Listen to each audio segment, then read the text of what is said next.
stage 2 of our day is, as promised, Ask Carlos, who's here in a very, very flashy training setup. He's got some enormous, he's got big feet, hasn't he? He's enormous training shoes on, tracksuit bottoms, tracksuit top. And so he's going to be coming in. He's taking your questions, as we mentioned, tms@bbc.co.uk, or, of course, hashtag Ask Carlos. And I'm going to vacate, but because we've got to switch our things around, Carlos, once you've plugged yourself in, I'm going to leave you just to say a few words so Simon Mann can come in here. But I hope you're ready for this, because there's you can get some random questions, you know. Morning, Are you up for it? I hope Adam screens them. Just chat away about nothing in particular, Carlos, and I'm going to just let Simon in here. Well, I'll tell you what, I've just received a shipping forecast, and I did some practicing with Dan Norcross and Addison Mitchell in the green room, and I'm a lot more nervous than excited now. So looking forward to that. Been doing some homework, some research. Yeah, I don't know how this one will go. I was real excited during the second test. I read one bit out and it was like, boom, chomping at the bit. And now I see 1, 2, 3, 4, 5, 6, 7, 8, I think. Yeah, the excitement is dwindled slowly but surely. It's very bad news for all those who are on the sea today. I hope I don't cause any accidents.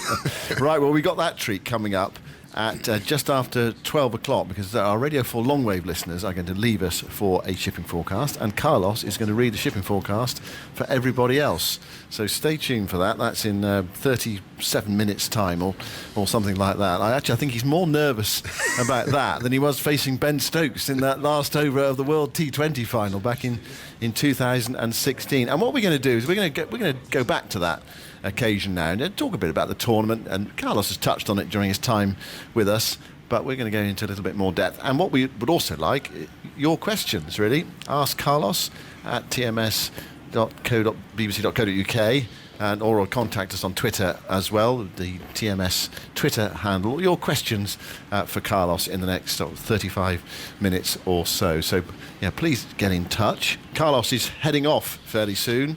Presumably, Wednesday, something like that? Yeah, the day after the test, so today's Monday, tomorrow's the last day. Wednesday morning, 6 a.m. we're off from Manchester Airport to Antigua, and then we go our separate ways from Antigua. There's big contingent to Barbados, so I wouldn't be shy of a flight home.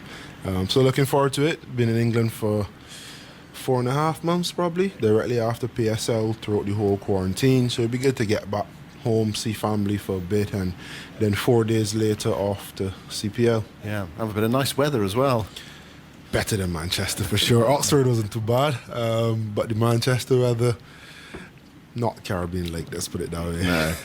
Well, the situation at the moment is it's overcast. I don't think it's raining. If it hadn't rained for about 7 hours, we probably could play at the moment, get the lights on and play, but the outfield is very wet. There's a lot of rain on the covers, and the forecast is not particularly good for the rest of the day, but we think there's going to be a window, but it's just a question of whether they can clean up in time and get some cricket on today. I think it sort of feels odds against at the moment, but the main sort of band of rain has passed by. Just a question of those thunderstorms this afternoon to contend with. England have got 2 full days in theory to try to win this match and take 8 wickets. West Indies to survive or knock off the 399 they require for victory. I spoke to Roston Chase last night. He was very optimistic. I suppose you've got to be within the West Indies team. He said, we've done it before. We did it at Headingley. Brathwaite and Hope, of course, are the 2 not-out batsmen overnight, and they were the 2 players that took West Indies to victory, effectively, at Headingley in 2017. Yeah, in that dressing room, I made a comment about it last night. These are the times when someone needs to think, hold on, regardless of what has happened in the first 2 test matches, regardless of what's happened in the first couple of days of this game, I can actually be a hero today if we get play, and tomorrow. You want someone to step up and be a bit selfish. If they do get 100, 150, they would have automatically taken enough time out of the game, and West Indies would draw the series and regain the Wisden Trophy forever, let's put it that way. And you talk about being selfless being team oriented, well, there are bits and passages of play where you need to be selfish. And this is one of them. And if you are selfish and if you do get a big score, the team benefits, and the whole West Indies, the whole world would know your name. Well, yeah. And not remember it, know it. Remember the name.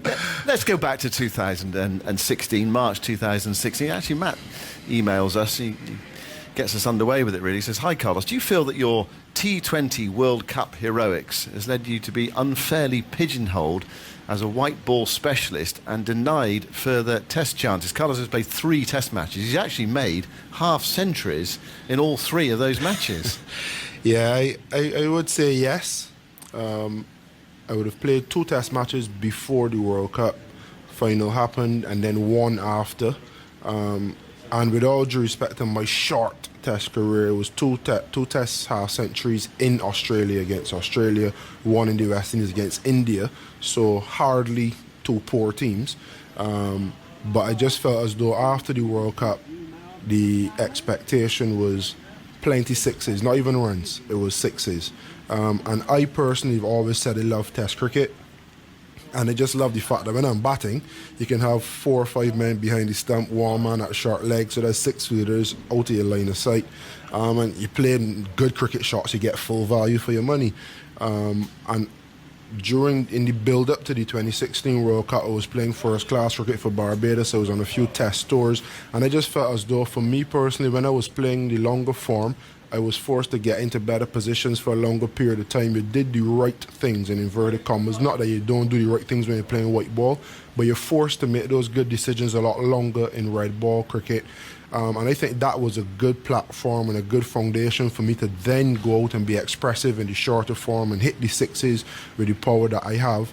And then selectors, I guess, thought, well, we'll go a different way in test cricket, and we'll pigeonhole him, as is commonly referred to, for white ball stuff. And it's something that I really didn't come to grips with, for the simple fact that in white ball cricket, I was doing a job, a bit of both type of thing. I'd be 4th seamer, batting at 8. So then it was like, you're not really being picked for bowling, you're not really being picked for batting. You can't really express yourself much with the bat, and you're just being called to do a job with the ball. And I was tidy enough with the ball, but I felt I had a lot more to offer with the bat. Not many people would know, but I started my career as an opening batsman and a top order batsman. And then fast bowling or medium pace bowling took over because of how consistent my lines and lengths were. And that kind of got me into the team. So I guess on one hand, you live by the sword, you die by the sword. It got you into the team, it was your downfall as well. But I felt I had a lot more to offer. And there's a conversation that I had with the chairman and selectors at the time. And I was saying, I didn't bowl well in test cricket, I can be honest. I think I averaged 230, I prefer that with the bat. And I only got 1 wicket, but I was batting well. And I was batting in a way that teams have realised now that you need a number 6, 7 and 8 to be able to bat. Be able, as not comparing myself to Stokes, 1 iota, but the way he's able to defend or block out a situation and then switch gears, I think I had that ability, and I proved it. And I wanted them to show me some faith, and instead of dropping me entirely out of the team because of my poor bowling stats up to then, promote me in the batting order, bat me at 6. We weren't batting well at that time either, so if I had a chance to bat at 5 or 6 then and didn't score runs and continued to fail with the ball, then I mean, I tried to be fair, and I would say then I wouldn't deserve to play. But you drop me being in good form with the bat, to pick a bowler and keep playing batsmen who were in bad form with the bat as well. And that took me a good year and a half to make peace with it. I always had that lingering feeling that I'd get my place back. I turned down a CPL contract for the same 2017 tour of England. I couldn't see why I wouldn't be a part of the test squad. Turned down the CPL contract, preparing for test cricket. Never got a call, and I heard some guys telling me, oh yeah, they got their call and they're going to England this date and that date and this is the plan. I was like, huh? So I actually called the chairman and selectors then to be told, oh, you're not a part of the squad. And it was infuriating. And as I say, it took a long time to make peace with it. But if you go back to the question itself, I would much prefer at that point in time for them to say, look, Carlos, you've been crap with the ball. We can't rely on you with the ball in hand. However, you've added something to the batting lineup which we think we need. We can promote you to 6, and basically you're now a batting all-rounder. If you do score runs, you'll be kept in the team, and it allows your bowling to then catch up with your batting. If you don't score runs and your bowling don't improve, you get dropped. Yeah. I'd be fine with that. Yeah. When you played in that, I mean, you played on Boxing Day, the MCG Boxing Day. That was your debut Test match. I mean, incredible occasion. Did you see yourself when you went into that match as a bowling all-rounder, a genuine all-rounder, or a batting all-rounder? How did you see yourself then? Well, I wanted to be a genuine all-rounder. I wanted to be able to make the team with either bat or ball. But if I be honest, with the ball, I was a lot less penetrative than I would like to be. And over the years, like my consistency I'm happy with, but there were a few things that I tried to change and it would have affected certain other things. So I always had this thing for trying to get a bit quicker. As a result, I would have lost some skill. Then you try to find back your skill, you get it back, your pace drop. What did you bowl at? Same thing, 81. And I love to bowl long spells, so I'm happy to bowl at 77, 78 if it means I'm getting 9, 10 overs as opposed to bowling 85 and bowling 5 or 6. Yeah. So there were things that I felt as though if I had a longer run at Test cricket, that it would have helped my short format game. But I wanted to be considered a genuine all-rounder, be able to make the team to bat at either 6 or 7, and to be able to be first change fast bowler if required. Yeah, you went into the World T20 in 2016. I looked at this. You played those 2 Test matches. You played 7 one-day internationals, and you played 2 T20s. Actually, your debut was quite a long way before. It's back in 2011 in Bangladesh, and then you had a big break. Played 1 more in Durban, and then into the tournament. So you'd only played 2 T20s before that tournament in India. What was your role in that tournament? When you played all the matches, you came into the tournament. What do they say was your role in that tournament? Well, at that point in time, and in 2011, I really didn't know my role, I'll be honest. I was just happy to be there, happy to be a part of the squad, happy to be recognised for the season that I had before that. But I think going into the World Cup, I was a little more mature. I understood myself a bit better. And then looking around the team, it was a team full of all-rounders, really. And you had men that were flexible. So for me, I knew I just had to be the best me that I could be and be as flexible as possible. So you had Brathwaite that could potentially open the bowling and bowl a 1-over. We had Badri that we know would bowl 3 of the first 6 from one end. You had Russell bowling at 90 miles an hour. So we knew Jerome Taylor was on that tour as well, bowling rockets. So I knew there might be a possibility of bowl 1 in the middle. Did you definitely know you were going to play? No, I didn't. I wasn't even in the first squad. I came in as a reserve for Pollard. But when we went to Dubai, we had some practice games, and I peaking my powers, as you would call it, bowling wise. I was bowling 84, 85, and hitting the deck hard. And I just felt as though my strength at that point in time was bowling that 5th or 6th over in the power play, bowling 2 in the middle and hitting the deck hard mid-off up, forcing guys to either try to run down at me and hit me over mid-off or pull into the leg side for ones and kind of halt the scoring and the momentum, and then maybe 1 at the death. So I had a better idea of what I think I was good at, and I tried to perfect that throughout the preparatory camp in Dubai. We had some practice games and they bowled very, very well. It was against Zimbabwe, and it was 2 intra-squad games. I remember breaking the window in one of the games. Me and Ashley Nurse brought home a 5-over chase, and they broke one of the windows in Dubai centre.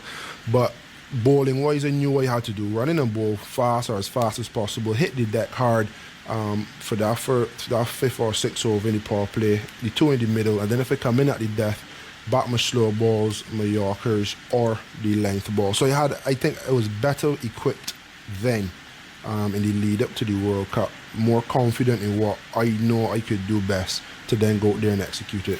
As a team going into that tournament, did you think you had a decent chance of winning it? Yeah, so in the lead up to the World Cup again, there was talk about, I think the board had changed the policy of how the players would be paid for ICC tournaments. So in the past, you could have made 6 figures quite easily. All of a sudden, then you're now being talked about being paid $1,000 US per T20, And all the senior players were like, but 2007 World Cup, 2011, etc., guys were paid X amount. Why all of a sudden now with more money being pumped into the cricket, into the board, there is less money coming to the players? So there was a conversation, and I heard the murmurs, and I messaged Bravo, and I was just like, well, I'm a reserve. At this time I was still a reserve. And I just want to know what the situation is. Why are the murmurs the murmurs? What is the topic of discussion? So I can evaluate for myself. Because just because you guys say you can do or not do something don't mean I will agree with it or I will go along with it. But I want to be educated enough to know what's happening. So he told me X, Y, Z, this is the reason. I said, right, cool, I appreciate that. And I actually believed them. I understood where they were coming from. And then a week later or so, I got the actual call to say, well, Pollard will miss out. You'll come in. I think Sunil Ryan missed it as well, and Ashley Nurse. So we were playing for Barbados together, and we got the calls basically joint. So then I messaged him again and said, look, I'm actually in the team now. I just want to know where you all stand. There was no official word of either not going or going, but I just wanted to know. He said, in his Trinidad twang, Carlos, we go into the World Cup and we're going to win the World Cup. And I said, good. That's all I needed to know. Not only that they're in it, but they're not in it for the money, they're in it to win. So that gave me some confidence. And then just before the World Cup, there were all these things, pre-tournament, how do you rate this team or their chances? And no one gave us a chance to even leave the group. So I was just there sitting confident knowing these guys that have played IPL for how many years know they're going to win, and you all can't even see the experience that we have. So we did go into that World Cup believing that we could win. Yeah. I mean, of course, India were playing at home, and they're very good T20 side as well. They've got a lot of very good T20 players, experienced T20 players. I think a lot of people assumed that they were going to be the team to beat in that tournament. Yeah, I think if you ask majority of people, at that point in time, they would have probably said India, South Africa, or India, Australia final. No one had New Zealand to do as well as they did. No one had England to do as well as they did. Nor West Indies, and they were 3 or 4 semi-finalists. Right, your group was England, Sri Lanka, South Africa, Afghanistan, and one of the sort of notable things about it is you chased in all 4 of those matches. In fact, you chased in all 6 games. Every single game. Of the World T20. You beat England in the first game by 6 wickets. You didn't bat. You weren't needed. And the other thing I noticed as well, you tend to just bowl a couple of overs. You didn't bowl. Sometimes you bowled 4, but often you just bowled 2. Yeah, and I think it would be 1 in the middle or 2 in the middle. And then Bravo would wrap it up in the back end. Badri would have probably broken the back of the top order. And Russell and Bravo would have finished. And myself and Ben would have bowled in the middle. And earlier in the tournament, we'd played the extra bowler, so Jerome Taylor would have played as well. Whereas coming on to the back end of the tournament, he was dropped. And I think we brought in an extra batsman, so then they had to share more of the load.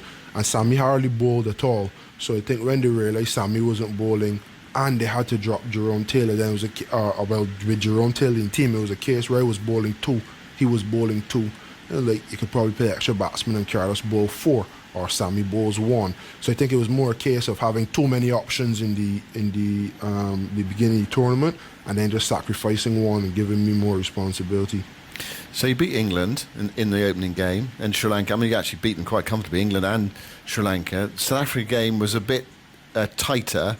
3-wicket win. You were there at the end. Yeah, I don't want to say I enjoyed. Yeah, let me say I enjoyed that one a lot more than I did the finals. At least directly after the finals, just because I came into bat, I was struggling a bit. Marlon knocking it to all parts again. I think he got 40 something. But then when I came in, I just swung and missed every single thing, and I really put him under some pressure. And that was actually when I switched bats. So we were playing in Nagpur. Wicket was a lot slower. And David Visa was bowling, and he kept bowling these cutters into the wicket, and I was using a lighter bat then, and I just kept swinging and missing, and I was just like, no, again, threw the ball too quickly. So I called Ashley and told Ashley, bring my other bat. This is the bat that I eventually continued to use up until the final. And then he finished his spell. Marlon got out, and I was like, crap. It's because of me. He lost all his momentum. I wasn't rotating strike, not getting the ball away. And then it was me and Ramdin, last recognised pair, and we just had to do it. Sammy had come and gone, got a warm ball, Russell had come and gone. And it's like, cool, now is the time. Rabada obviously had a big reputation, still has. And we needed 9 off or 10 off the last couple over, something like that. Or 8 balls, something like that. And they hit him for 6 and then got a single. We needed 8. Hit him for 6 and then got a single, 7. And I just like, good. No Ramden now only needs to get a single away and the game is won. So the journey in that innings, probably 10 balls, but the journey in that innings from how bad I was to eventually getting that 6 away to help us to get close to victory was real sweet, real enjoyable. Yeah, amazing, isn't it? How much pleasure you can take from a 10 not out. I tell you, I know run you through every single ball in 10. You can still see it, can you? You can still see it all. Yeah. Okay, so you beat England, you beat Sri Lanka, you beat South Africa, you were through to the semi-finals. You lost to Afghanistan. And we had a chat after the Sri Lanka game. Afghanistan had played someone and they come close, and we were just like, Afghanistan will beat someone. They're playing such good cricket. They will not leave this tournament without a win. And then we started to look at the fixture like, we are last. We can't let them leave with a win. But Chris sat out, gave Evan Lewis his debut, and we just like, we don't want to make too many changes and break the rhythm. But obviously this young man on the bench hasn't played a game, so much potential. Chris sat out, and we lost. Chris let us have it at the end of the game. And that's why we rate Phil Simmons as a man manager. He didn't come in and berate us. I don't know if he and Chris had a conversation, but when we came in, we sat down. There were a few words you can't utter over air. And then Chris just stand up and say, look, you know what? Bum, bum, bum. And for the next 10 minutes, it was just all these faces, all these ears, and Chris was the only person talking. And I think for me, that showed so much of the passion that he had. It was so easy to say, oh yeah, we're through already. Forget it, we just lost to Afghanistan. And what was even more beautiful is that he and Mohammad Shahzad share a nice little bromance, and he told him, if you beat us guys, I'll do the champion with you. And he was down doing the champion with Mohammad Shahzad, and it was all jovial. Little did anyone know, watching that video, when we got back in the dressing room, it was the other side of Chris Gayle, and he let us have it. Just explain the champion. I don't know where Bravo got his song from, but I guess they call him champion DJ Bravo. It's not the most lyrically inclined song, but for some reason, when it came out, it was synonymous with our journey. We obviously wanted to be champions. We were champions in 2012, and albeit me not being a part of it, I remember following it closely and wishing you guys well. And then for us to not even be considered and persons to write us off completely, it was just something good to look forward to. Every time we win a game, we sing this song. We win a game, we sing this song. Like, cool, let's win more games and sing this song. And that became synonymous with our journey. And it's just good to have like a little motto or a little anthem of sorts. And I guess as much as that song helped us, we and our journey helped that song as well, because it went on to get how much ever millions of views on YouTube and whatnot. So you lost by 6 runs to Afghanistan. So that was the sort of kick you needed, really, was it? And I was there at the end too. Yeah, you were. You hit a couple of sixes in it. You made 2 sixes in that 13. And then got out in the last over with like 3 balls to go, 4 balls to go, something like that. And I remember I hit a 6, and the last ball of the second to last over, I pushed a full toss into the leg side and ran a single because the batting was bad rating at that time.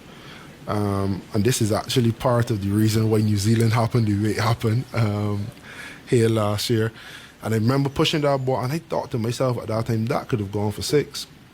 But in my attempt to be there at the end, back the last over, I said, let me get on strike and let me be in control of the situation, let me bring it home.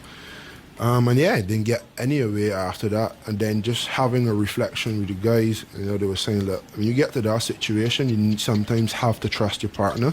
If you get a ball like that and you can hit it for 6, because then we need 1 run or 2 runs, something like that. And you back your partner to get 1 and get you back on strike, or you run a risky single or something.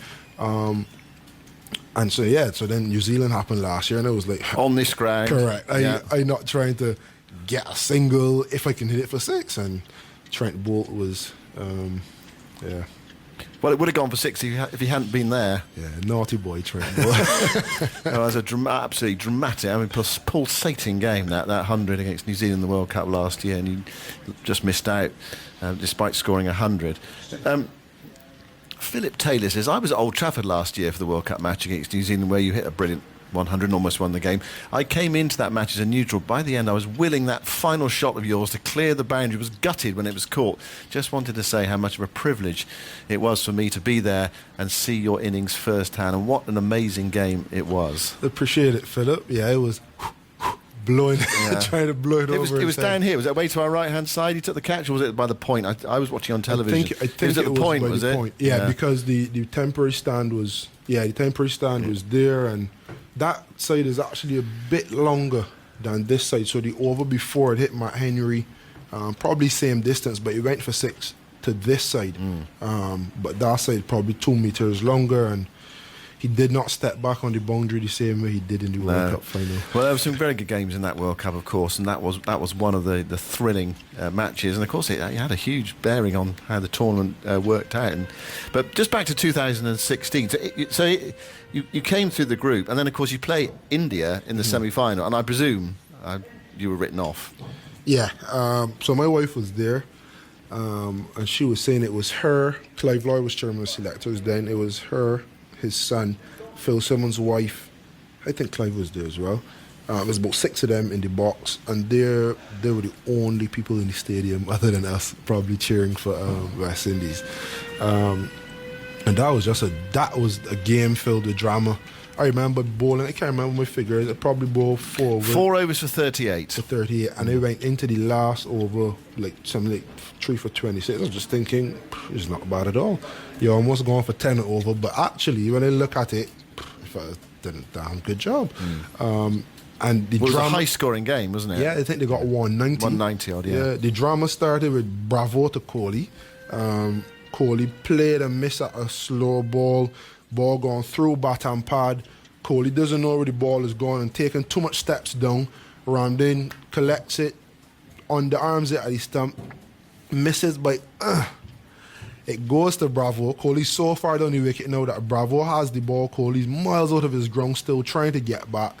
And Bravo underarms it from me to you, Simon, and misses which is about 2 meters. And misses the stump on the other side of the stump. I mean, just like, oh my gosh, this could cost us the World Cup. Kohli went on to score, I think, 80 or 90 not out.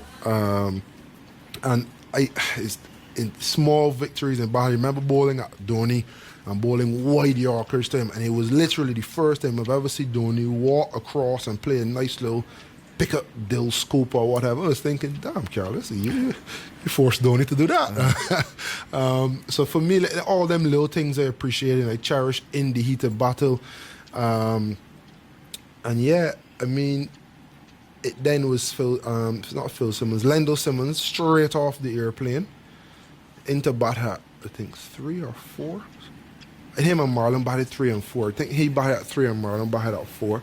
And he got 3 or 4 chances, got 80 odd not out and brought the game home. Every time you thought he was out, stepped on the boundary, no ball. Boomer dived and caught him. And like, oh my gosh, Boomer. And then he was walking off, hold up, no ball. He just like, I looked at Ashley Nurse, he looked at me, maybe thinking the same thing.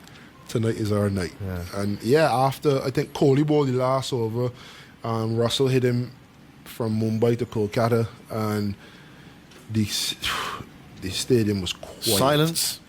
Yep. Absolutely. It was so silent that you could hear my wife in the background screaming in one of the videos as the ball was going for 6. But then she said, like, people were so happy. Like, obviously they didn't want India to lose, but the conversations on her way out of the ground was, if India had to lose, we would want it to be to the West Indies, and we wish you all guys well in the final and all that. So you can't say you get a lot of love from the Indian fans as a West Indian. Yeah, it is remarkable actually how quiet those grounds can go if India are not doing well, or if India are being beaten in a vital match. It'd be nice to hear a 30-second clip of the crowd when Kohli was batting versus a 30-second clip of when the ball was travelling for 6. Yeah, it goes from massive noise and you can't hear yourself think to you could hear a pin drop. Yeah. I remember actually being the 96 World Cup. I've mentioned this before occasionally, but you probably never heard it. I remember Aravinda de Silva, 96 World Cup semi-final, Sri Lanka, India. Aravinda de Silva driving the ball down the ground to reach his 50, and I called his 50. And normally you expect some applause, and there was absolute silence. So I thought I got it wrong because there was no reaction to his 50 whatsoever from whatever it was, 80,000 people at Eden Gardens. And contrast that with the two players being caught at third man in the first over. The noise, two Sri Lankan openers caught at third man in the first over of World Cup semi-final. It was so noisy. Again, that contrast that you were talking about. So India dispatched in the semi-finals. Well, if you beat India at home in the semi-finals, you expect to win the final, don't you? We do, but even then, people were talking about Owen Morgan and his team, how well he's led his troops. So there was hardly any coverage of what the West Indies had just done. From my memory, probably we weren't looking in the right places, if I'm wrong. But yeah, it just felt as though we would never win. You gone into group stage, you weren't supposed to get out of it. You did get out of it. You played India. You obviously weren't supposed to win that game, but you did.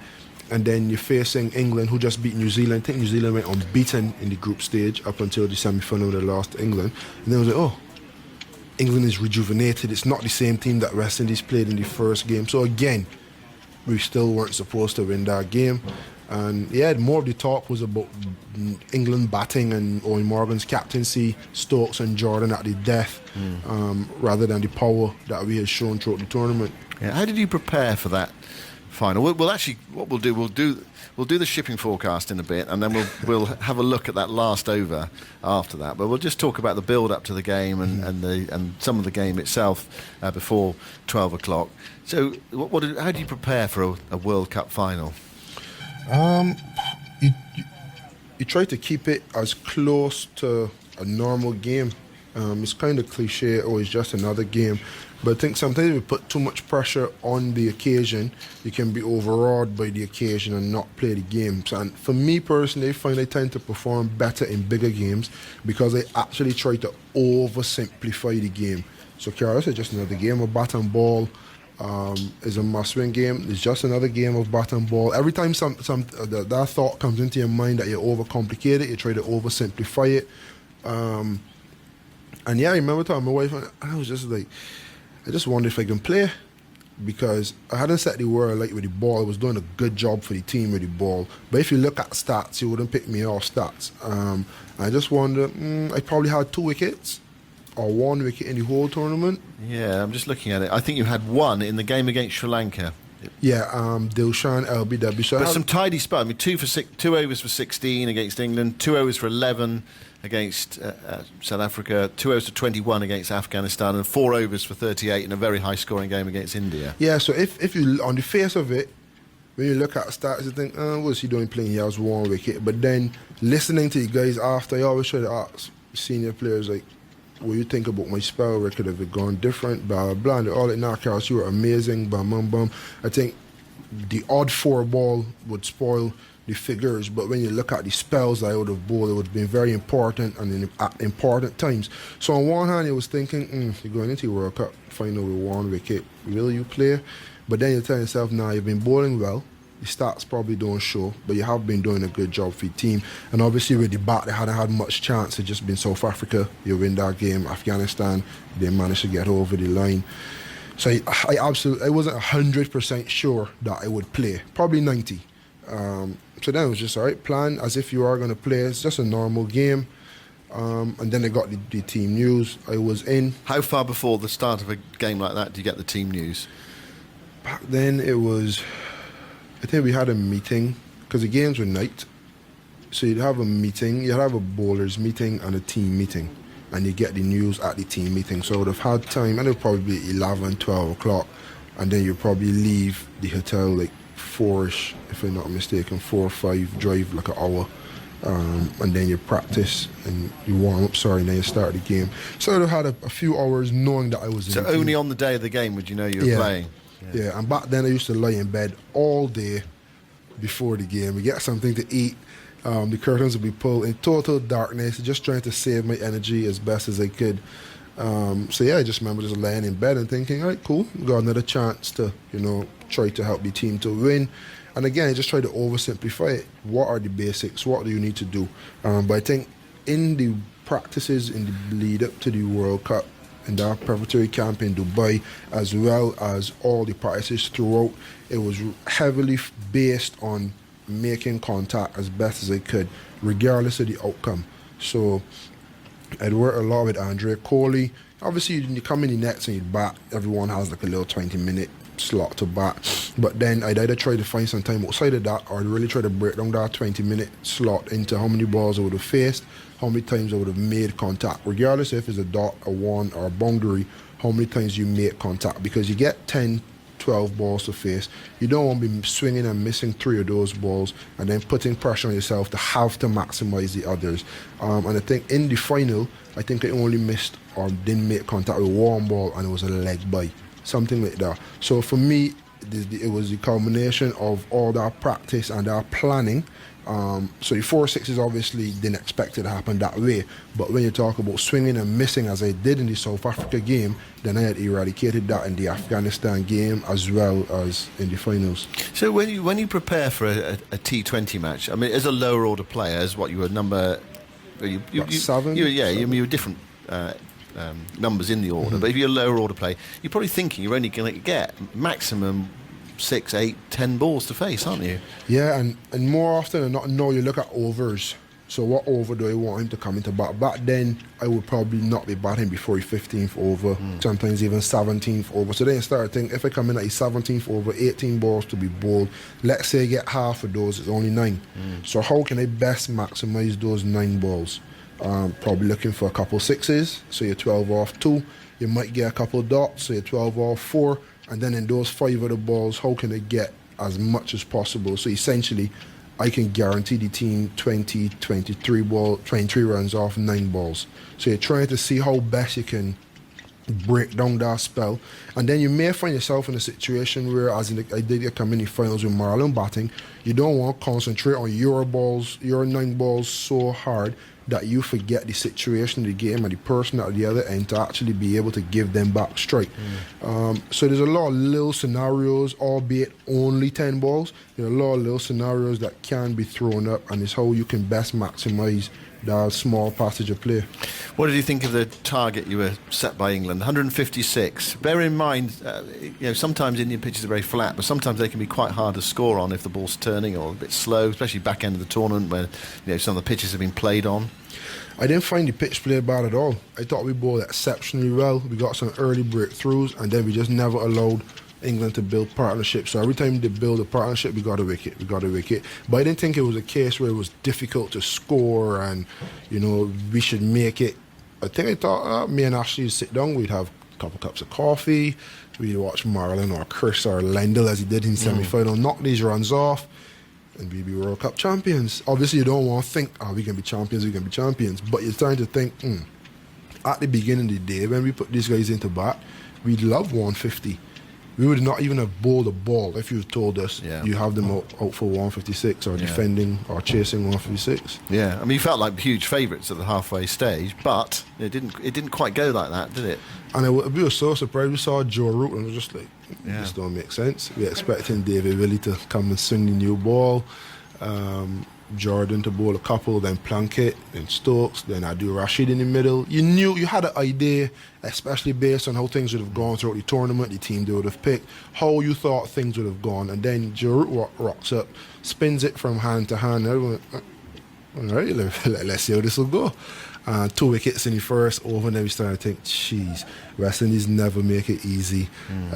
But once we get a partnership in, we're in a good position. It isn't too many runs. So we can always catch back up, and we could always still give ourselves that 10, 12 over in the last 3, 4, 5 overs, knowing the power we have enough time to build a partnership, which is much different to chasing 200 where you have to constantly go.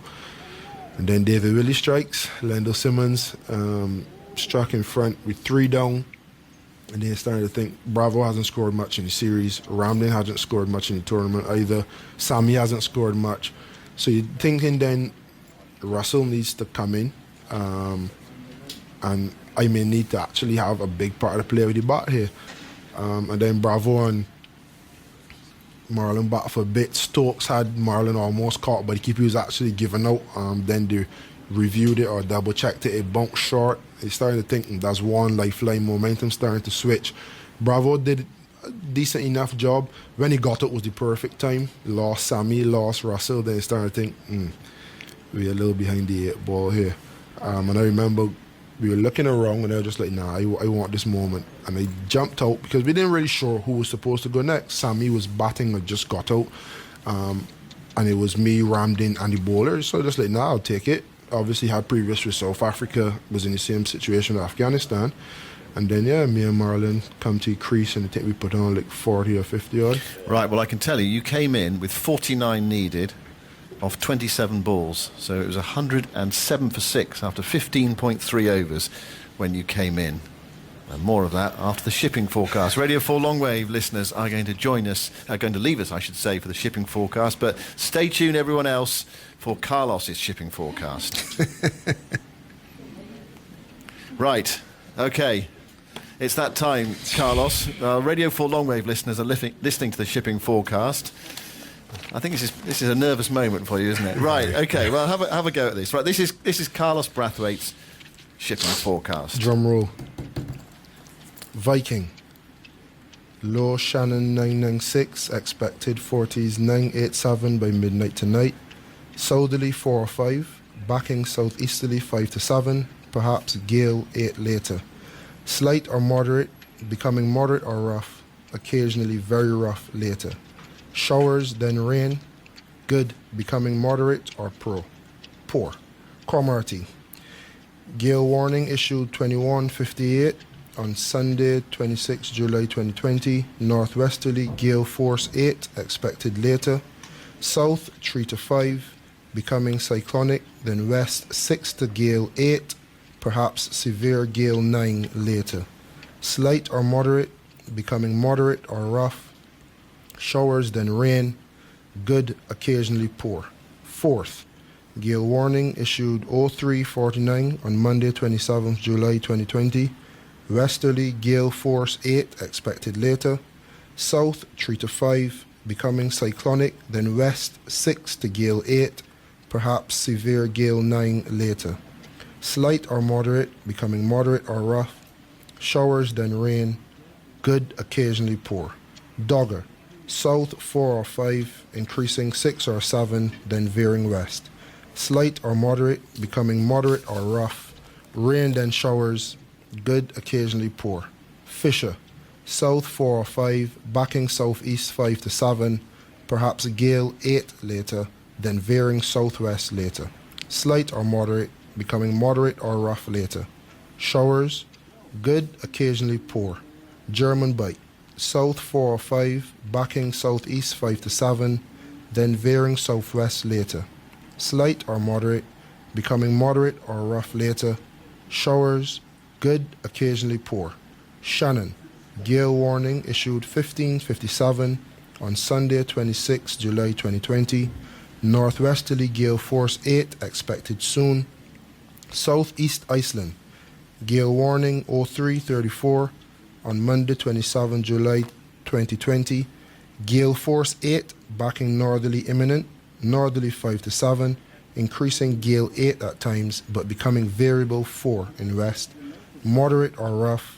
Rain, moderate or good.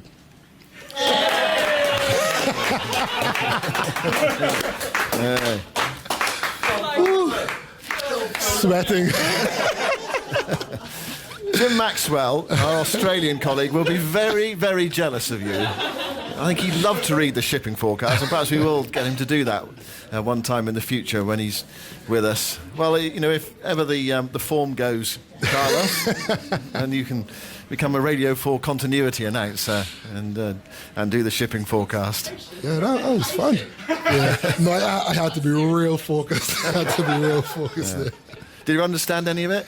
Some of it. So I know I hear about gale force winds because of Chris Gale. Yeah. So So I understand, but Dan Norcross gave me a short. Welcome back to our Radio 4 Longwave listeners. You have just missed Carlos reading the shipping forecast on 5 Live Sports Extra and everywhere else, BBC Sounds and the BBC Sport website. You can catch up with that. You'll be able to find it somewhere on social media. You can go to BBC Sounds. You can hear it on the podcast as well later if you want to hear that. So we sort of mirrored the Radio 4 shipping forecast with Carlos doing it here on 5 Live Sports Extra. The thing about it, the shipping forecast, I mean, I've listened to it for years because it's it's on. You wait for it to finish so you can listen to the cricket or whatever.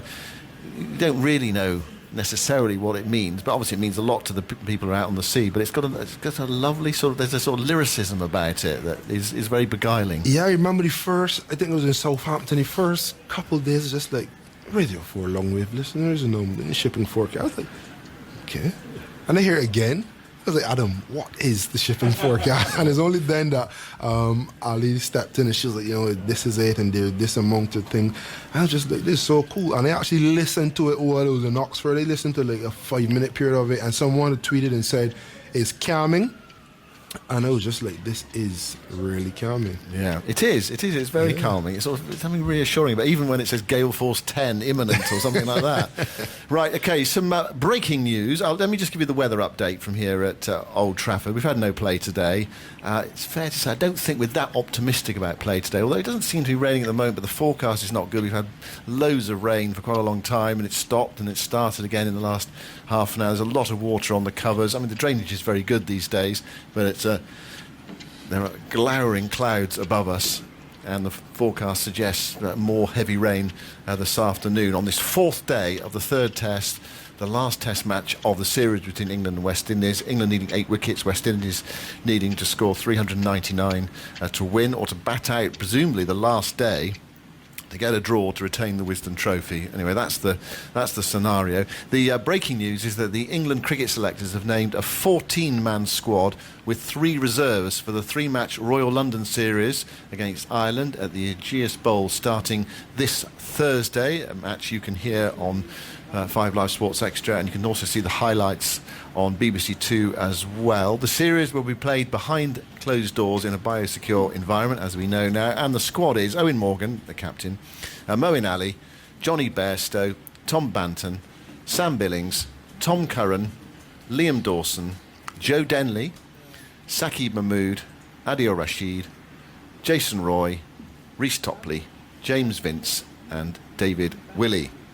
And the 3 reserves are Richard Gleeson of Lancashire, Lewis Gregory of Somerset and Liam Livingston of Lancashire. So no players who are here at Old Trafford for the test match, the likes of Ben Stokes and Joss Butler or Joe Root will be part of that one-day series, because they will be preparing for another test match and another test series which starts a week on Wednesday here against Pakistan. 3 tests against Pakistan, 1 here and 2 at the Ageas Bowl. I'm talking to Carlos Brathwaite. He's just done the shipping forecast. He's talked us through the World T20, and we left the shipping forecast with West Indies needing 49 off 4.3 overs. And then, of course, they batted for a while, Marlon Samuels and Carlos. We got to the last over, and it was 19 to win, and it was England's game. It was England's game. Ben Stokes was bowling the last over. England were on the verge of winning their 2nd World T20. Carlos was on strike, Ben Stokes was bowling, and then this happened. Here is the first ball of the final over, 19 needed. Stokes on his way from the far end, bowls, it's hit away hard and into the crowd. It's gone for 6. Can you believe it? 50,000 people are on their feet. The first ball of the final over is flicked in meaty fashion, I have to say. A very good shot from leg stump into the crowd. Oh, 13 from 5. Jonathan Agnew with a commentary there. Doesn't sound very happy, does he, Carlos? He doesn't sound happy at all. You can take it up with him. Yeah, in the green room. I was like, hey, what's up, man? You didn't believe in me, or? Well, I think he wanted England to win. I think that's probably what it was. So, yeah. So, as you started that first day, what were you thinking? 19 to win. Yeah, so as it stood, Stokes was bowling from the end, that would have meant I was hitting into the leg side, to the longest side of the boundary. So I figured they had been bowling Jordan wide Yorkers, Stokes straight Yorkers for the entirety of the World Cup. So they'd either go straight Yorker, which would then force me to hit straight or to that big side, or Stokes would bowl the odd slow ball into the wicket, take the pace off again, forcing me to hit to the leg side. So he knew it was only one or two plans, but really and truly I just wanted to get a good bat on the ball, get the ball in the air. I was actually telling Martin, if I get the ball in the air, we cross, you're on strike. Yeah. So it was more so me trying to get Marlon on strike rather than me trying to be the hero. When you hit it, what do you think? 6 straight away? Yeah, I thought it was 6 because it was angled down the leg side. I basically just picked it up, and that is the short corner at Eden Gardens. So as soon as I got onto it, I figured it would have gone for 6. And funny enough, I had played a ramp shot the over before from that end off Willie. Talking to Chris Jordan after, there was a little bit of decision making around if mid-off should go back or if the fine leg should go back, just because of that ramp. And fine leg was actually back. So once it got over his head, obviously it was 6. Yeah. Did you think you had a chance going into the last over? What sort of percentage chance? Did you think this is a bit of a long shot here? Yeah, I didn't want to do too much calculations. It was more about staying focused, watching the ball, staying focused, watching the ball. And I remember looking up at the board and saw 19 or 6. And then if you start to think about it too much, then you start to calculate. So I just think, watch the ball. But when it becomes 13 off 5...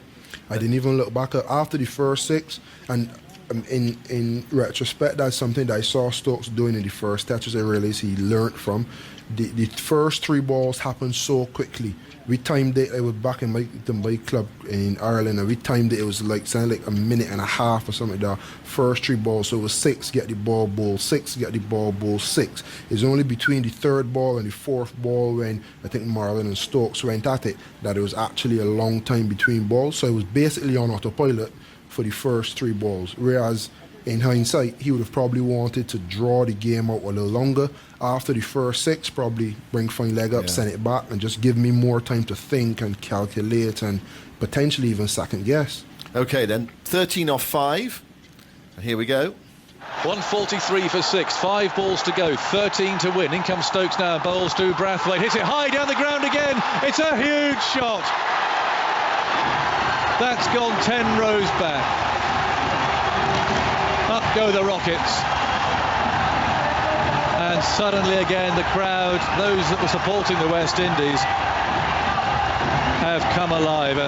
Brathwaite, my word. Well, they are killer blows. I mean, the game's not over. 7 But from 4. To hit those 2 balls for 6 in this situation, astonishing. That second one was such a clean hit. It was a monster. A monster, Carls. That was Vic Marks with Jonathan. The noise in the background. Yeah, I told you about the noise. Yeah, but no, that one came out the screws. I'll be honest. I middled that one. It wasn't his best ball, but it was in. If I had to choose a hitting zone, if I had to set the bowling machine and I had to hit a 6 to save my life, that's exactly where I would put it. And yeah, I climbed into it and I got that one out the screws. Were you surprised to get a ball there then? Not really. I mean, it is the area that you would want. It's almost as though a meter fuller is the perfect length, but at that length obviously is in my hitting zone. You still got to hit it out the park, but it is exactly where I would want it if I had to hit a 6. So 19 off 6, you weren't winning the game. Now 7 off 4, really, you expect to win from there. But again, still, I wasn't aware. Let me say aware. I wasn't thinking about the situation. Like what was the situation was. I needed to get a bat on ball. Yeah. Or firstly watch the ball, get a bat on ball and get Marlon on strike. Marlon was giving it big ones, but I was just like, it's not done. Marlon was running he said it was circles. over. He said it was over, did he he? was running circles around the stumps and around me. And if you know Marlon, he's not visibly emotional. So he'd keep things in and punch gloves and he'd act cool and he'd act tough. And after the first one, he was like, yeah, and he was excited and emotional. And after the second one, he bypassed me, probably gave me like a passing knot on the way, but he was around the stumps and back around me. I just like, Marlon, just relax it. It's not over. Walk back. And again, there was so little time between balls that, boom, straight back into it again. Okay, then. Well, let's listen to the next one. 19 to win. It's now 7 to win from 4 balls. And Brathwaite is still on strike. 1:49 for 6. Stokes sets off again from the edge of the circle. In he comes now, bowls the right-handed Brathwaite, who swings him over long off. 3 successive sixes. Well, that's extraordinary. 3 sixes. Poor Ben Stokes. He's just on his knees. He's on his knees. 3 sixes, 18 off 3. Any sympathy for Ben Stokes on his knees? Well, not at that time. Still needed one run to get. And I would never forget, I was at Kings. I was leaving school, and West Indies were playing South Africa at Kingston Oval, needing 1 run to win. And Charles Lagerfeld got a hat trick. And that was the point in time that I told myself, no game is ever really over. So although we had 1 run to get, it was like, don't get too high. But then they had a little break. Something with the ball. That one I thought it was out. I'd be honest, I didn't get that one good at all. So he went to hit it the same place. The second one went, bat spun in my hand, kind of shanked it, and it ended up like one of those bad golf shots going over mid-offish. And it was heart in mouth for a bit, and then as soon as I saw the field, the back pedaling, knew it was going for 6. The third 6. The third 6, yeah. And it's only then, I think, I was back into more than, I think then they had the break. Something was wrong with the ball. Marlon and Stokes were going at it. Morgan got involved. Because they had a bit of history, didn't they, those two? Yes, they did. Yeah, the old salute, for example. Yeah, and then Stokes had told Marlon something when he came into bat. Obviously, it was Marlon it was Stokes that was bowling when Marlon edged the ball, and it was almost caught by Butler or caught on the bunks. So a bit was going on there, and for me, it was just like, we're winning. I don't want it to turn ugly and the focus to be taken off the actual victory. So he went down to the non-strikers and like, Marlon, come, like, we in the ascendancy. We don't need to prove anything. We're proving it right now. So there's only in between that stage, after the third ball, there was a massive break. I think something like 1.5 minutes, and in 1.5 minutes in cricket terms is very, very long. Then once Marlon came, we were mid-pitch. Tensions ceased slightly. Then when I went back to the crease, then it was obviously like England was just like, all right, you just need 1 run, let's get over with. Was the thing to do here? Obviously, you bring up the field, you try to probably get me trying to get a single and a run out, and you get a bit of panic or whatever. So there was a bit of time, and it's then that I said, let me just enjoy it. You don't know if you'll ever be back here or in what situation. You may be on the other side. You got how much ever thousands of people. We were so grateful. We might think somebody mentioned it at halftime that the West Indies women who had played just before us had stayed on to watch our game. So imagine they would have been mentally tense. They got into their warm-up, played their game, won it. They would have done their celebrations, have to be halted because our game had to play. And instead of going back to the hotel to celebrate on their own, they sacrificed their time to watch us play. And just think for them for a moment, if we had lost, then they can't enjoy themselves as they would like to, because obviously, yes, they've won, woohoo, but you gotta be kind of sensitive as well. So we had great admiration for them for sacrificing their time and their celebrations, for staying with us.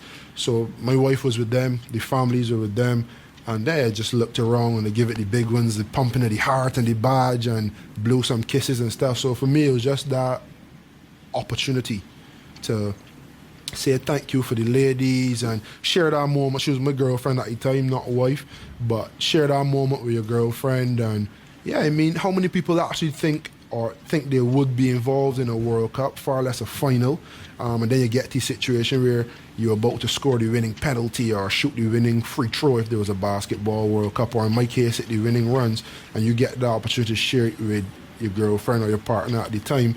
Yeah, it was an opportunity. I just thought, enjoy it. Even if I get out this ball, you'd have had that opportunity and you would have made the most of it. Yeah, because as a sportsman or woman, you don't often get that chance just to revel in a moment. You said there was quite a long time between the third ball of the over and the fourth ball of the over. That chance to sort of soak in the atmosphere, to realise what you were achieving. And I know it was 1 off 3, and you say you had that experience, Charles Lagerfeld, and you always make sure you win the game. But you must have known that you were that was it. You'd done your job by then. I kind of felt as though even if I don't get this ball for 4, we don't get it a single and we don't win and I get bowled or I lose my wicket or whatever, like I still got faith that we've at least drawn the game. Yeah. And I know we got 2 balls to get 1 run. I'm backing us to get 1 run from 2 balls. And you start to think about when someone knows they're making the debut. You fly the family to wherever they're going to play and they want your family to be involved. So for me, I had the opportunity with my wife, or girlfriend being there, to actually share in this moment with my partner, with the West Indies women. Me and Marlon had knock gloves. And Marlon was actually a part of the think tank to bring me to his CPL team in 2014. I played for Barbados originally. I was selected for Barbados and only played 1 game. And Marlon brought me over for more money than I've ever seen at that point in time. And for me to be able to share that moment with him as well, it was just like cool. And I always knew he was a winner, as in he'd be the man. He probably won't set the world alight, but when it's real crunch time, you need someone to put the hands up. More often than not, Marlon will be that man. So it was a lot of little opportunities and a lot of little battles within those 10, I think I faced 10 balls. Yep. But all those little opportunities and scenarios were good memories. Well, let's hear the 10th ball you face now. What an ability to produce it when it matters from Brathwaite. Poor Ben Stokes. I can see Stephanie Taylor there, the West Indies captain. She's got the trophy sitting in the stands. And now Brathwaite on 28 waits. Stokes is on his way again. Virtually all the field is inside the circle now. As Stokes comes in, bowls to Brathwaite, hits in for 6 and wins the game with 4 successive 6s in the last over. I've never seen that before.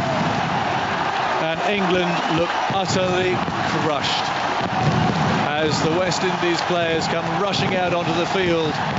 Carlos Brathwaite is an instant hero. There we go. Those were Jonathan's words. Carlos Brathwaite, an instant hero. Of course, Ian Bishop said, Carlos Brathwaite, remember the name. I was just listening for I forgot it was BBC commentary and not the one that I would have listened to so many times. I was listening for Remember the Name. I'll have to get Aggers to say Remember the Name. No, that was a good moment. And I didn't even know it went for 6. I knew the field was in. I knew I got a good bat on it. And I just turned, hands in the air, head back. Marlon was on me as quickly as ever, hugging me. I sent it to him after. They said, look, you hugging up. He was like, yo, load that. So, and then everybody would run on. Fletcher had been ruled out of the tournament through a hamstring injury. And when you look back at the video, Fletcher was leading the charge, head down in a deep sprint. All the boys just rushing on, and I think they got a cut to the jaw or something. Someone hit the helmet, boom, grill into jaw. But it was just a real good moment, a real good feeling. And it's at those times, in all professional sports, people could tell you, is at those times that time moves really, really slow, and you get a chance to get feelings for so many different things. And you talk about not even being selected in the first squad, to being called up, to not knowing if your squad is actually going to take the field, to Bravo saying, yes, we will, we're going to win the World Cup, and then winning the game, actually being selected in the team, playing all the games, 4 6s. It was a good moment. And they didn't even give you the man of the match. You took 3 for 23, hit 4 6s to win the game, and Marlon obviously played very well as well at the other end. He was 85 not out, which is a fantastic effort. And the thing is, I really wanted the Hublot. I really wanted the Hublot watch, and it was just somebody asked me, do you think? I said I don't really win many matches. I was always the person that would come in and I would get the wicket to break the partnership, and then somebody else would go on and get 5 and they would get man of the match.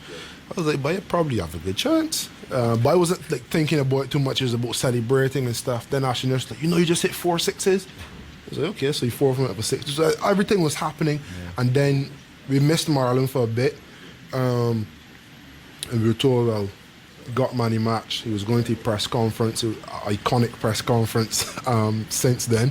But it was just like, geez, could have given Marlon the man of the match and given me the watch. Here's a question from Matthew Warren. What are your thoughts on the Carlos Brathwaite Remember the Name commentary? No.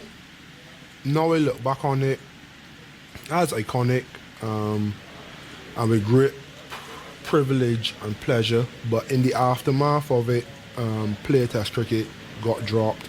And funny enough, I got dropped from the one-day team just after that as well. And then it was a case of me trying to live up to the expectations put on me by media and myself, really, trying to put too much pressure on myself to be that hero every single time I played or batted. And then people would come up to me and be, remember the name? And I would always think, crap. It would always carry me back to those 4 6s that made people remember my name, remember the 4 6s, see what I could do. And that is probably where the pressure started from. So at first, it was cool. And then a few months later, and the performances started to dip, then I started to think, crap, this is the source of the pressure. So it used to feel like a burden. It used to feel like I used to call it a little bit of a curse. So people say, we don't remember it now. And it started like, you don't want to hear it. And all of a sudden, from me, I'm actually embracing it and enjoying it. I used to shy away from it a bit. I used to fight shying away from that, but also trying to live up to the expectation that brought. And it had me a bit of a conundrum. It was only the last couple of years that I said, you know what, regardless of if you never ever do anything else in your career, and I have done other stuff, just not to that magnitude obviously, then you would have had an impact on so many people in the West Indies, and the way that you would have done it was a way that people will remember for a long period of time. It is a privilege to have that bestowed upon you, so don't look at it, remember the name or the forces as a burden or a curse. Actually enjoy it. So since then, people would have come up to me and told me all sort of stories, and now I can actually have a conversation about it because I embrace it. But in the direct aftermath of it, it felt like a huge burden. Yeah, it's interesting. I mean, I can see how that would happen. Bill Chidley, on the subject of expectation, he says, given that the 1980s West Indies team was the best cricket team the world has ever seen, how heavy is the weight on the shoulders of the current generation? Is it a help or a hindrance, the rich history of West Indies cricket? It can be a help because you find a lot of allies in foreign parts who say, I love West Indies. I grew up watching West Indies do this, watching West Indies do that. So you find so many more people you can have conversations with about cricket, about past glories. But it becomes a hindrance when people start to say, Kemar Roach is the next, Jason Holder is the next. And I mean, professional sport, with the way media is these days, you can't get away from it. But what I would have loved is if they had a better pathway and a better transition from the 80s to the 90s to the noughties to now where we are. I felt as though we were good. We took it for granted. After everyone stopped, we struggled. It then had fleeting brilliance, good players, legends. Then you had no one. Then you struggled again. And now we see West Indies cricket starting to pick back up in all formats. And for me, the most important thing is leading from the 2020s, as we in now, to actually have a pathway. You watch Australian English cricket, past players, they go on afterward, they improve themselves with coaching badges and that sort of stuff, broadcasting, and they have an influence on the current generation. In my opinion, it may be controversial. I actually had a short conversation with Mikey Holden about it in the restaurant, I think at the end of the last test or something like that. I don't think as though the past players would have done themselves enough justice to be able to translate what they knew into teaching the present crop of players how to do what they did. They took for granted that because they knew how to do it, that they can tell us how they did it, and we'd automatically know how they did it. Haroon Rashid, on a similar sort of subject really, but could you tell us about any players you've come across whilst playing for Barbados or the West Indies who you thought had great talent but just sadly never made it? So much. Shamar Brooks was almost going to be top of my list. Jed Yearwood, he scored the most runs in under 19 for Barbados in the season at regional level. I remember batting with him, he got 169, and I came into bat when he was like 80 odd. I made 22, and when I got out he was 140. and the way he commanded fast bowling, whether short, whether full, swinging or seaming, you just thought he'd go on.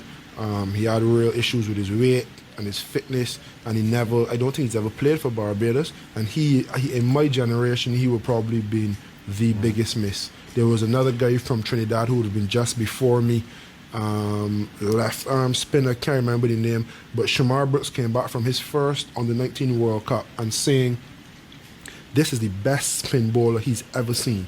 He was able to bowl 4 balls at that time and bowl all on a 10-cent piece. Different paces, different dips and flight.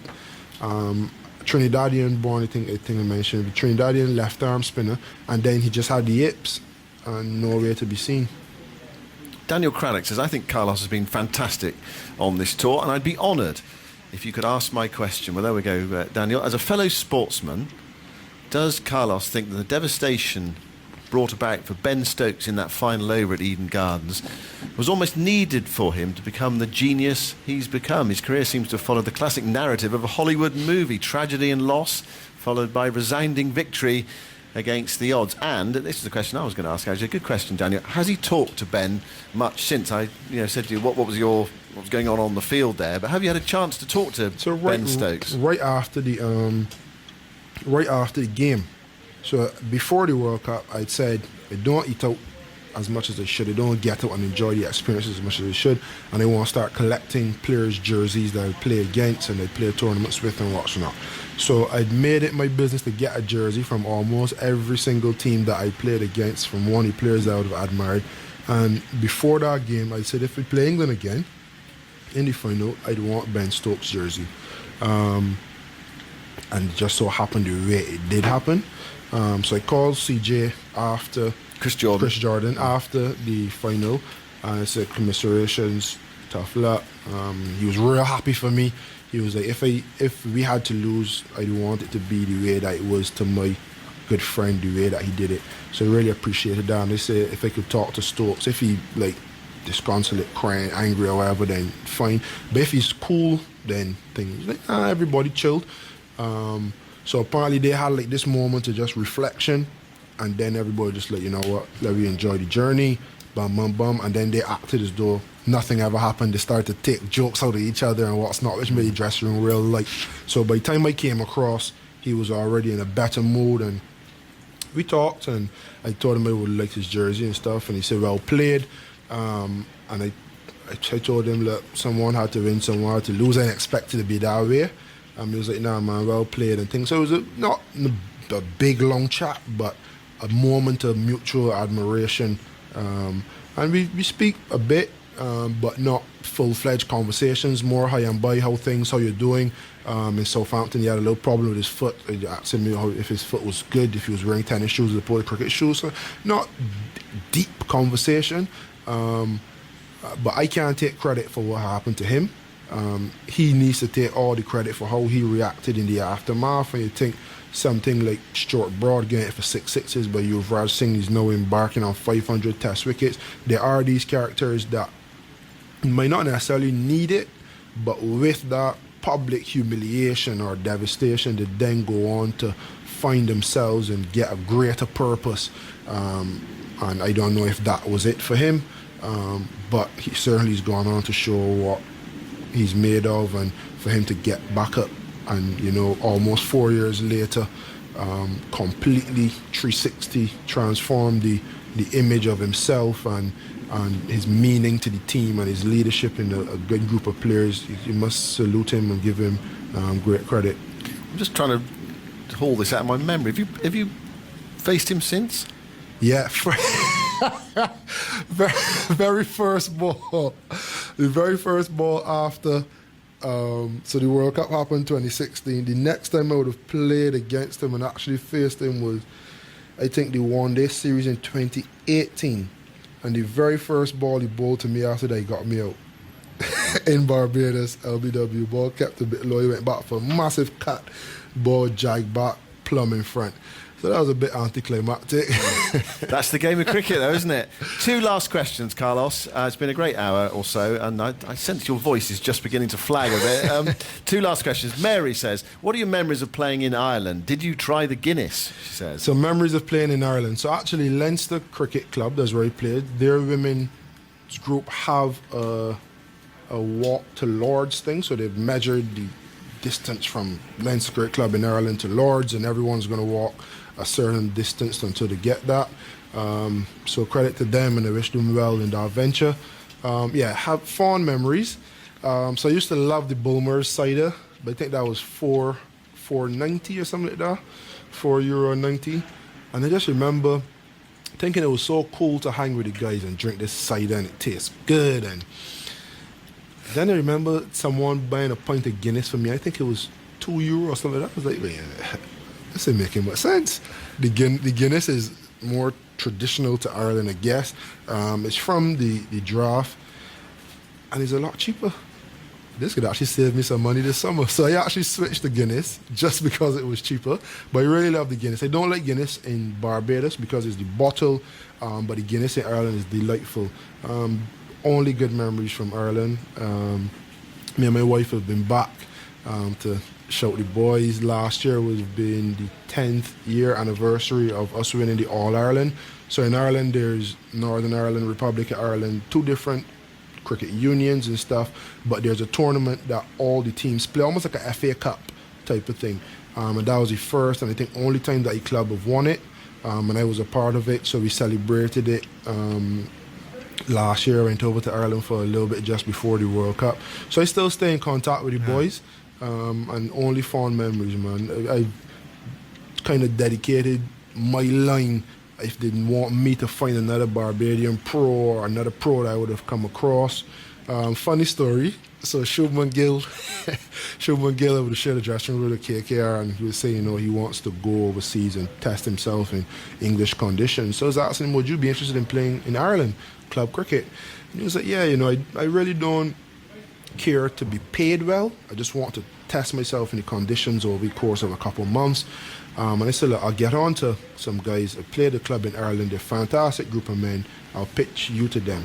So I asked one of the guys, I won't call his name so he won't be ridiculed. So I asked one of the guys, I was like, do your guys have a pros yet? And he said, no, they're flirting with 1 or 2 guys, still in negotiations. So like, well, Shubman Gill, he's played for India on a 19, good record. He wants to come to Ireland, not massive payment, just I guess housing and stuff. And he was like, okay, cool. Does he go to university? I was like, Shubman Gill, under 19 player, India on the 19, he's playing in the IPL, He was like, all right, cool, well, if he wants to come over and do university, we'd be happy to try to help him to get into university, we'll give him a job. And I repeated it about 3 times, and every time he came back with this scenario about Shubman Gill working part-time. When I went over last year, and I told the guys about it, and obviously by then now Shubman Gill had skyrocketed. He finished the IPL with all these big numbers, and he's since played for India. Everybody slated him. He was the villain of the summer last summer.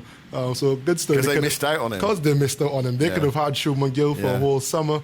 But yeah, they've been good to me, and I look back on my time in Ireland with fond memories. Last one, Carlos, for now anyway. From Stefan. Can you name all the T20 teams you played for? Nah, I probably can't. I try to name 10. So the T20 teams in the Caribbean, Barbados, because you was a Caribbean T20, so you played for your country.